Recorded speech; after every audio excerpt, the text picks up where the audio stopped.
Nallamilli Ramakrishna Reddy fire అయ్యారు. జగన్ బురద రాజకీయాలు చేస్తున్నారని రాజమండ్రి మీడియా సమావేశంలో మండిపడ్డారు.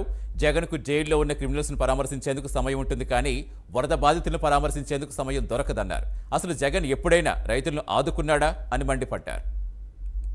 జగన్మోహన్ రెడ్డి గారు బురద రాజకీయం చేస్తా ఉన్నాడు.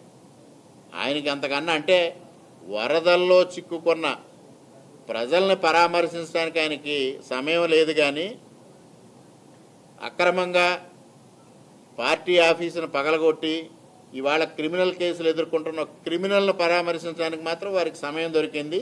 అక్కడ అందరినీ ఉద్దేశించి ఆ విధంగా అవాకులు చెవాకులు మాట్లాడడం జరుగుతూ ఉంది.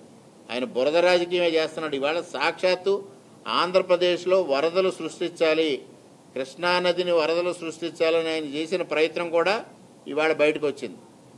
పడవల ద్వారా వెళ్ళి ఆ గేట్లను పగలగొట్టాలి, ప్రజలను ఇబ్బందులు పెట్టాలి, ఆంధ్రప్రదేశ్ ప్రజానీకాన్ని ఇబ్బందులు పాలు చేయాలని చేసిన ప్రయత్నం ఎంత దారుణమైన ప్రయత్నం, ఎటువంటి మైండ్ సెట్ అయింది, క్రిమినల్ మైండ్ సెట్ అనేది ఇవాళ అర్థమవుతూ ఉంది. ఇవాళ వారి అనుయాయులు వరుసగా క్రిమినల్ కేసుల్లో ఇరుక్కుంటూ ఉన్నారు, సాక్ష్యాధారాలు దొరుకుతూ ఉన్నాయి.